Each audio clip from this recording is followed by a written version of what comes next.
전 유럽이 충격에 빠졌습니다. 저는 30년간 그리스 해양산업에서 일하며 수많은 선박을 봤지만 그날 아침 지중해 한가운데서 목격한 광경은 평생 잊을 수 없을 겁니다. 거대한 유조선의 선체가 마치 종이처럼 갈라지고 있었어요. 검은 원유가 푸른 바다로 쏟아져 나오는 그 순간 저는 깨달았습니다. 이것이 단순한 사고가 아니라 예고된 재앙이었다는 사실을요. 여러분, 이 끔찍한 이야기가 어떻게 시작되었는지 궁금하시다면 구독과 좋아요, 알림 설정 부탁드립니다. 지금부터 들려드릴 이야기는 한 국가의 오만함이 어떻게 전 유럽을 재앙으로 몰아넣었는지, 그리고 세계가 결국 어떤 선택을 했는지에 관한 진실입니다. 자, 이제 시작합니다. 이야기는 18개월 전으로 거슬러 올라갑니다. 저는 마르코스 페트로폴로스 그리스 해양안전국에서 32년간 기술 감독관으로 근무했던 사람이죠. 선박 구조공학을 전공했고 유럽 각지의 조선소를 평가하는 일이 제 업무였습니다. 그해 3월 어느 화창한 날 아테네 해양부 대강당은 기자들로 가득 찼어요. 저는 뒷줄에 서서 이 모든 광경을 지켜보고 있었습니다. 가슴 한편에서는 불길한 예감이 스멀스멀 올라오고 있었죠. 알렉산드로스 해양부 장관이 단상에 올랐습니다. 그의 첫마디가 떨어지는 순간 저는 제 귀를 의심했어요. 그리스 정부는 현대중공업과의 80억 달러 규모 초대형 유조선 건조 계약을 전면 파기합니다. 회장은 순식간에 웅성거림으로 가득 찼죠. 한국의 현대중공업은 지난 25년간 그리스 해운산업에 가장 신뢰할 수 있는 파트너였습니다. 단 한 건의 중대 사고도 없었어요. 그들의 기술은 세계 최고 수준이었고 용접 품질은 국제 안전 기준을 훨씬 상회했죠. 장관은 계속해서 말했습니다. 대신 터키의 새로운 조선소와 협력할 겁니다. 비용은 38% 절감되며 이는 그리스 재정 건전성에 크게 기여할 것입니다. 38% 비용 절감. 그 숫자가 회의장을 지배했어요. 언론은 환호했고 정치인들은 박수를 쳤습니다. 하지만 저는 알고 있었죠. 선박 건조에서 38% 비용 절감은 어딘가에서 반드시 안전을 타협했다는 의미였으니까요. 저는 참을 수 없었습니다. 회의가 끝나자마자 장관실로 향했어요. 장관님, 터키 조선소의 용접 품질 데이터를 검토하셨습니까? 알렉산드로스는 귀찮다는 표정으로 손을 저었습니다. 마르코스, 자네는 지나치게 조심스럽군. 우리가 언제까지 한국의 눈치만 보며 살 수는 없지 않나? 저는 가방에서 서류철을 꺼내 그의 책상 위에 내려놓았어요. 이것은 제가 직접 작성한 기술평가 보고서입니다. 터키 조선소의 강판 균열 저항 수치는 국제 기준의 절반 수준이에요. 이 상태로 초대형 유조선을 건조하면 반드시 구조적 결함이 발생합니다. 장관은 보고서를 쳐다보지도 않았어요. 정치적 결정은 기술적 우려만으로 좌우될 수 없어. 지금 그리스 국민이 원하는 건 예산 절감이야. 저는 그날 장관실을 나서며 깊은 좌절감을 느꼈습니다. 테오도라 박사가 복도에서 저를 기다리고 있었어요. 마르코스, 우리가 할 수 있는 게 뭐가 있을까요?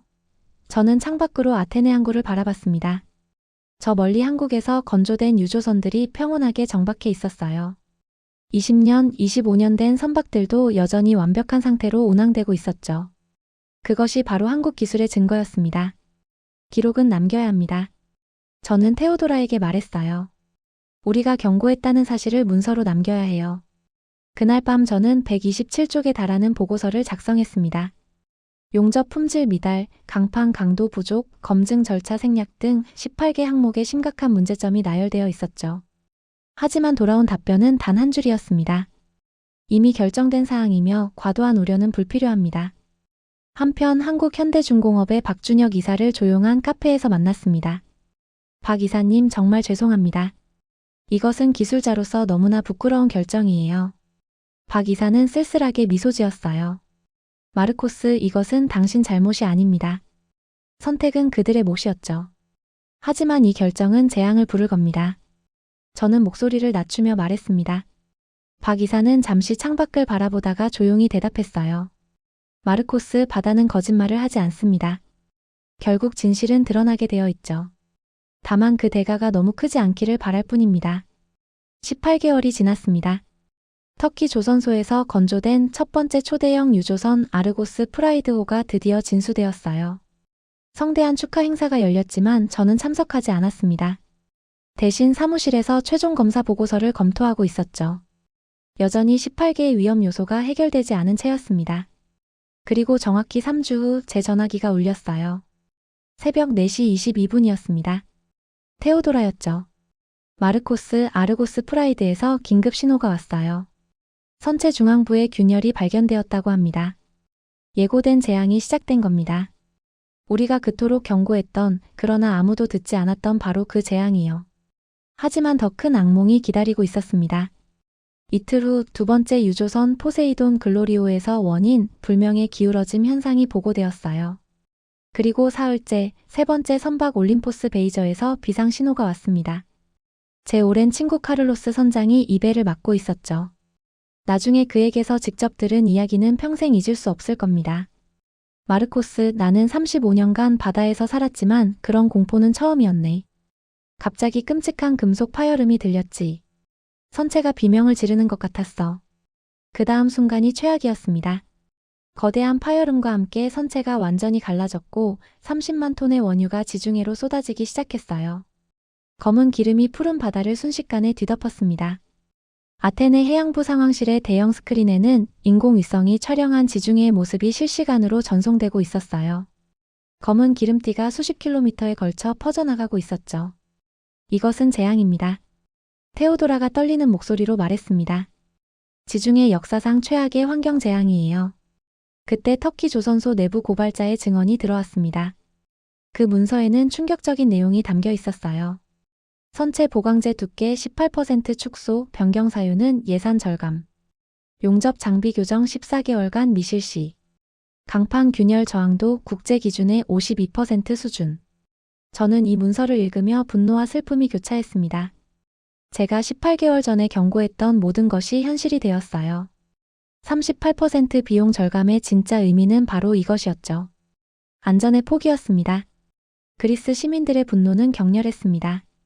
아테네 해양부 청사 앞에는 수천 명의 시위대가 모였어요. 바다를 죽인 장관은 물러나라는 구호가 밤새 울려 퍼졌죠. 저는 그날 밤 혼자 사무실에 남아 창밖을 바라보고 있었습니다. 한국에서 건조된 오래된 유조선들이 여전히 완벽하게 정박해 있었어요. 그것이 바로 진짜 기술의 가치였죠. 전화가 울렸습니다. 박준혁 이사였어요. 마르코스 씨 소식 들었습니다. 정말 안타깝습니다. 박 이사님, 당신이 옳았습니다. 바다는 거짓말하지 않는다고 하셨죠. 그는 잠시 침묵하다가 조용히 말했어요. 마르코스 씨, 당신은 할 수 있는 모든 것을 했습니다. 경고했고 데이터를 제시했고 끝까지 싸웠어요. 이것은 당신의 실패가 아닙니다. 하지만 저는 깊은 자책감을 느꼈습니다.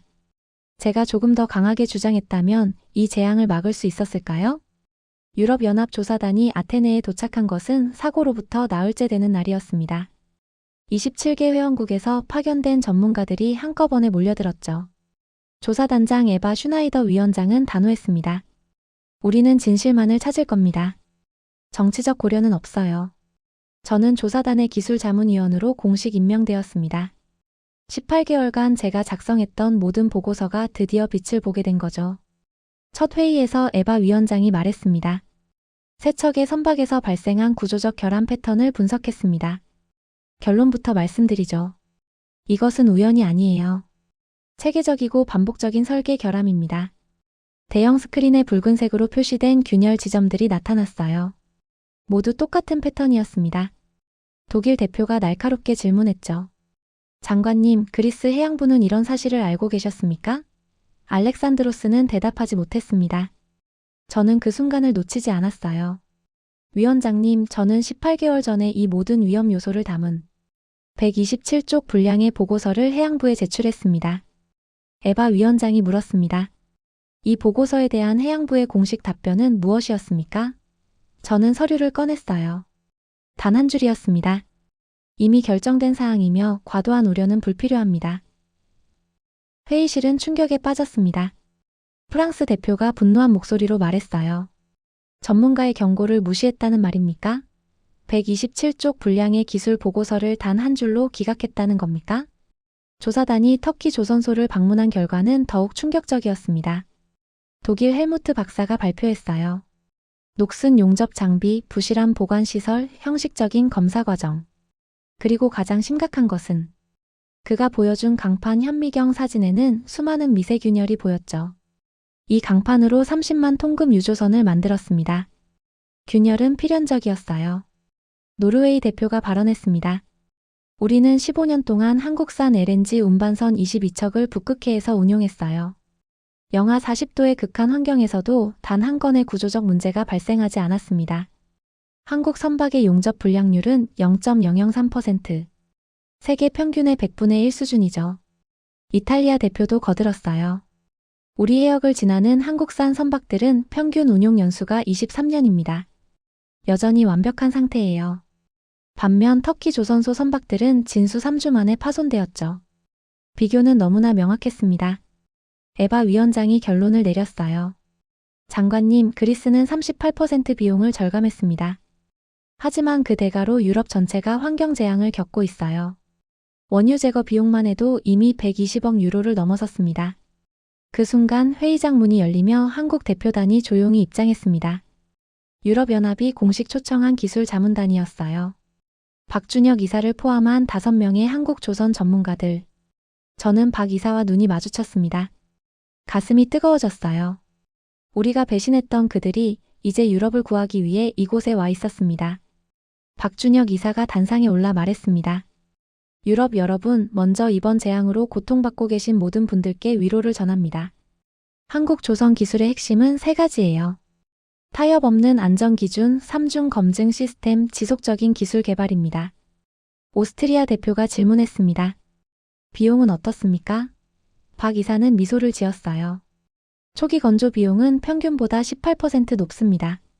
하지만 전체 생애주기 비용을 보시죠. 그래프가 나타났습니다.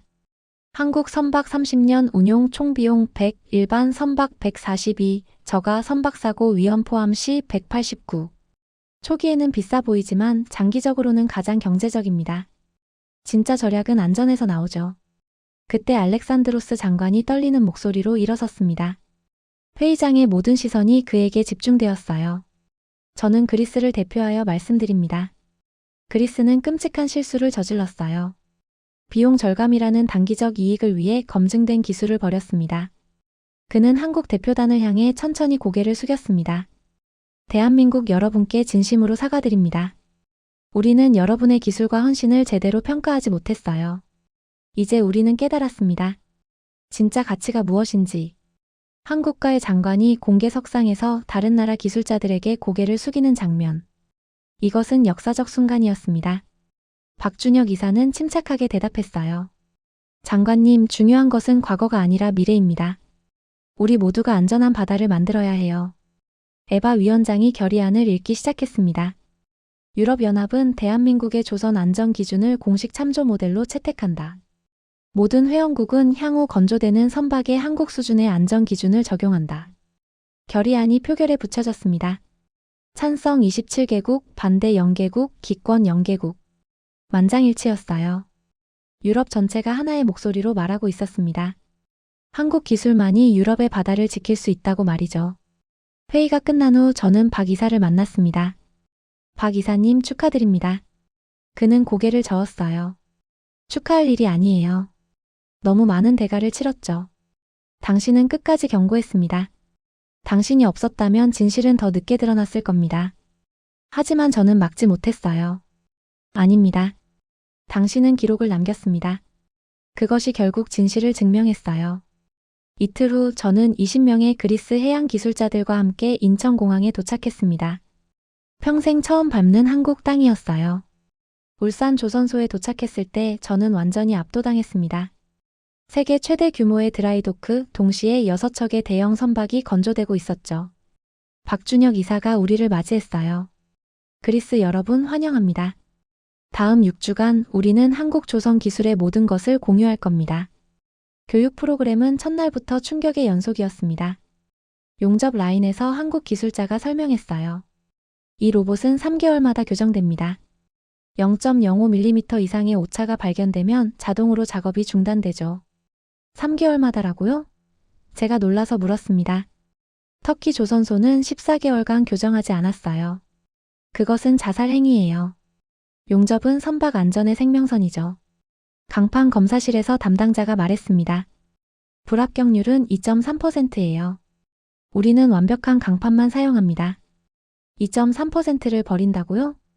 불량 강판으로 만든 배가 바다에서 침몰하는 비용에 비하면 아무것도 아니죠. 우리는 30년 후를 생각하며 오늘 검사합니다. 그 말이 제 가슴에 깊이 박혔어요. 30년 후를 생각한다. 그것이 바로 한국 기술의 본질이었습니다. 6주간의 교육이 끝날 무렵 박준혁 이사가 수료식에서 말했습니다. 기술은 도구예요. 진짜 중요한 것은 그 기술을 왜 사용하느냐입니다. 우리는 생명을 지키기 위해 기술을 사용하죠. 저는 그 순간 눈물이 날 뻔했습니다. 18개월 전 제가 그토록 지키려 했던 것이 바로 이것이었어요. 생명, 안전, 책임. 한국은 그것을 결코 포기하지 않았습니다. 아테네에 돌아왔을 때 놀라운 소식이 기다리고 있었습니다. 한국 정부가 그리스와의 협력 재개를 공식 승인했다는 거예요. 단 조건이 있었죠. 모든 프로젝트는 한국의 안전 기준을 100% 준수해야 한다. 독립적인 품질 검증 기관이 모든 과정을 감독한다. 저는 그 조건들을 보며 미소를 지었습니다. 완벽했어요. 신뢰는 조건 없이 주어지는 것이 아니라 원칙으로 쌓아가는 것이었죠. 석 달 후 아테네 항구에서 역사적인 조인식이 열렸습니다. 그리스와 한국의 새로운 조선 협력 협정 체결식이었어요. 새 그리스 장관이 연설했습니다. 우리는 뼈아픈 교훈을 얻었어요. 진짜 가치가 무엇인지 배웠습니다. 한국 대표 단장이 답사했죠. 대한민국은 신뢰로 일합니다. 우리는 과거를 묻지 않고 미래를 함께 만들어 가겠어요. 협정서에 서명이 이루어졌고 박수가 터져나왔습니다. 저는 가슴이 벅차올랐어요. 18개월간의 악몽이 끝나고 새로운 시작이 열리는 순간이었죠. 1년 후 한국 기술로 건조된 첫 번째 그리스 유조선이 진수되었습니다. 저는 진수식에서 카를로스 선장을 만났어요. 카를로스, 기분이 어떻습니까? 그는 배를 바라보며 환하게 웃었습니다. 마르코스, 이제야 안심하고 항해할 수 있을 것 같네. 이 배는 내 목숨을 지켜줄 거야. 한국 기술이니까. 그날 저녁 저는 혼자 사무실에 남아 창밖을 바라봤습니다. 항구에는 한국 기술로 만들어진 새 배가 불빛을 받아 반짝이고 있었어요. 제 컴퓨터에 이메일 알림이 떴습니다. 브라질, 노르웨이, 싱가포르에서 온 메시지들. 모두 한국 조선 기술 도입 문의였어요. 유럽연합의 결정 이후 전 세계가 움직이고 있었죠. 저는 답장을 쓰기 시작했습니다. 한국 기술을 강력히 추천합니다. 이제 저는 확신을 가지고 말할 수 있었어요. 휴대폰이 울렸습니다. 테오도라였죠.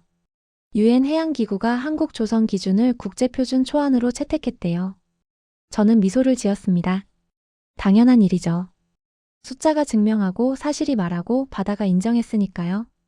그날 밤 저는 오랜만에 깊이 잠들었습니다.